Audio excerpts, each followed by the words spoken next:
ధన్యవాదాలు అధ్యక్ష.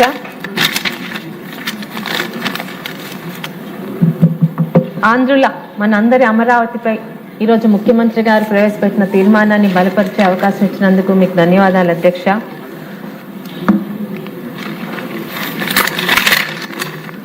ఆంధ్రుల రాజధాని మనందరి రాజధాని అమరావతి అధ్యక్ష.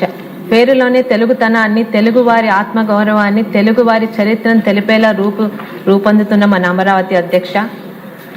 ముందుగా అమరావతి నిర్మాణానికి మనస్ఫూర్తిగా సహకరిస్తూ ప్రపంచంలో ఏ రాజధానికి భూములు ఇవ్వని విధంగా చరిత్రలో తెలుగువారి భూములు ఇచ్చిన త్యాగనిరతికి తార్కాణంగా నిలిచిపోయిన అమరావతి రైతులకు, అలాగే వారి కుటుంబాలకు, ముఖ్యంగా గత ప్రభుత్వంలో ఎన్నో దాడులను ఎదుర్కొని మరి నిలిచిన అమరావతి మహిళలకు కూడా మనందరి తరపున, రాష్ట్ర ప్రజల తరపున పాదాభివందనం తెలియజేసుకుంటున్నాం అధ్యక్ష. అయితే ఇప్పటికే రాజధానిగా నిర్మాణం కావాల్సిన అమరావతికి అడ్డంకులు సృష్టించిన గత ప్రభుత్వాల గురించి కూడా ఇప్పుడు మనం మాట్లాడాల్సిన అవసరం ఉంది అధ్యక్ష. గత పాలకుల అక్రమాలు, అడ్డంకులు ఖచ్చితంగా మనం మాట్లాడాలి అధ్యక్ష. పాలకుడికి ఉండాల్సినది ప్రజలకు ఇచ్చిన మాట మీద నిలబడ్డం అధ్యక్ష. 2014లో రాష్ట్ర విభజన తర్వాత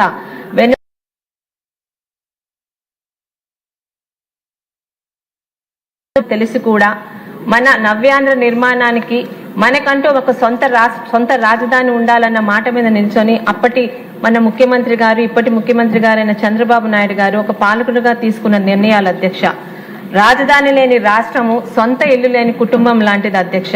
10 సంవత్సరాలుగా ఉన్నప్పటికీ కూడా రాష్ట్రం పట్ల నిబద్ధత ఉన్న ముఖ్యమంత్రిగా రాజధానికి సంకల్పం చేశారు అధ్యక్ష. అధికారంలో ఉన్నాం కదా అని ఆయన తన సొంత నిర్ణయాలు తీసుకోలేదు అధ్యక్ష. ఒక కమిటీ, శ్రీకృష్ణ కమిటీ సారథ్యంలో అన్ని నిర్ణయాలు జరిగాయి అధ్యక్ష. అన్ని నగరాల ప్రజలు, మేధావులతో, కమిటీలతో చర్చలు జరిగాయి అధ్యక్ష.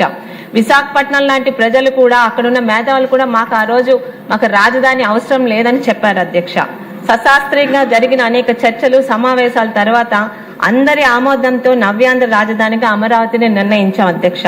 అయితే ఆనాడే అప్పటి ప్రతిపక్ష నాయకుడిగా ఉన్న జగన్ రెడ్డి గారు ఆ సందర్భంగా మాట్లాడిన చిలక పలుకులను ఒకసారి మన ఈ సందర్భంగా రాష్ట్రంలో ప్రజలందరికీ తెలియజేయాల్సిన అవసరం ఉంది అధ్యక్ష.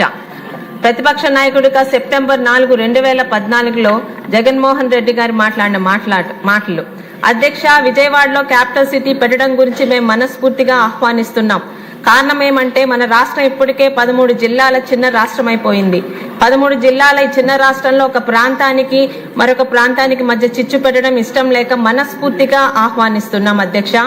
మొట్టమొదటి నుండి కూడా ఇదే ఒకటే చెప్తున్నాం, క్యాపిటల్ సిటీ మీరు ఎక్కడ పెట్టినా అలా పెట్టే చోట కనీసం 30,000 ఎకరాలైనా ఉండాలని చెప్పిన మాట ఇది స్వయంగా జగన్మోహన్ రెడ్డి గారు చెప్పిన మాట అధ్యక్ష.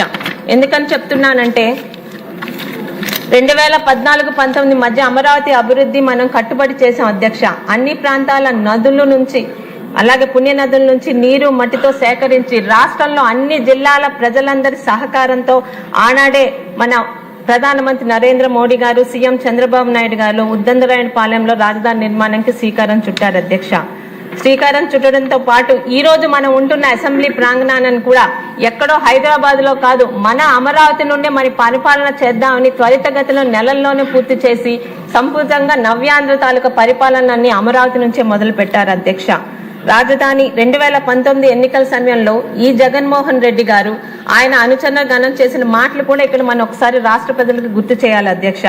ఎన్నికల్లో గెలవడానికి నేను ఇల్లు ఇక్కడే కట్టుకున్నాను, అమరావతి కట్టుబడి ఉన్నానని చెప్పి ప్రజలకి మాట ఇచ్చి అధికారంలోకి వచ్చిన వెంటనే చేసిన మొట్టమొదటి మోసం అమరావతి మీద మాట వెనక్కి తిప్పడం అధ్యక్ష. ఒక పాలకుడు ఇచ్చిన మాట మొదట అడిగే రాజధానిపై మోసంతో పరిపాలన మొదలుపెట్టిన ఆనాటి అసమర్థ పాలకుడు జగన్మోహన్ రెడ్డి గారు అధ్యక్ష. 5 సంవత్సరాలు రాజధానిపై కుట్రలు, ఆయన వికృత మనస్తత్వాన్ని రాష్ట్ర ప్రజల పట్ల, రాష్ట్ర రాజధాని పట్ల ఆయన కుట్రని ప్రజలకు అర్థమయ్యేలా మనం చెప్పాల్సిన అవసరం ఉంది అధ్యక్ష. ముఖ్యంగా పాలకుడిగా ఉన్న వ్యక్తికి తన రాజ్యంలో ఉన్న అన్ని ప్రాంతాలు, అన్ని మతాలు, అన్ని కులాల పట్ల సమన్యాయం, సమదృష్టి ఉండాలి అధ్యక్ష. కానీ జగన్ రెడ్డి గారు పాలకుడిగా పనికిరాడని నిరూపించుకున్నారు అధ్యక్ష. 5 సంవత్సరాలు ప్రాంతాల మధ్య, మతాల మధ్య, కులాల మధ్య చిచ్చుతో రాష్ట్ర ప్రగతిని, రాష్ట్ర అభివృద్ధిని, రాష్ట్ర గౌరవాన్ని పాతాళానికి చేర్చారు అధ్యక్ష. ముఖ్యంగా రాజధానిపై ఆయన కుట్రలు కులాల మధ్య చిచ్చుతో మొదలు పెట్టారు అధ్యక్ష. ఒక కులానికి ఆపాదించే కుట్రలతోనే ఆయన తెరలేపారు అధ్యక్ష. ఆంధ్ర రాష్ట్రమే కాదు అధ్యక్ష, అమరావతి రాజధాని కూడా అన్ని కులాల, అన్ని మతాల, అన్ని ప్రాంతాల సమదృష్టితో ముందుకు వెళ్తున్నారు అధ్యక్ష. అమరావతి ఒక కులానికి మాత్రమే చెందిన రాజధాని అన్న ప్రచారం పూర్తిగా అబద్ధం అధ్యక్ష. రాజధాని ప్రాంతంలో ఎస్సీ, బీసీ, మైనార్టీలు కలిపి 70% పైగా ఉన్నారు అధ్యక్ష. 6 ఎస్సీ నియోజకవర్గాల మధ్యలో ప్రజా రాజధాని ఏర్పాటు చేయడం ద్వారా దళితులు అలాగే బలహీన వర్గాల అభివృద్ధికి అమరావతి ఒక బలమైన వేదికగా నిలుస్తుంది అధ్యక్ష. రాజధాని మాస్టర్ ప్లాన్ లో కూడా సామాజికంగా, ఆర్థికంగా వెనుకబడిన వర్గాల కోసం ప్రత్యేకంగా నివాసాలు ఏర్పాటు చేసి రాజధాని నడిబొడ్డునే పేదలు కూడా గౌరవంగా జీవించాలన్న ప్రణాళికతో ముందుకు వెళ్లాం అధ్యక్ష.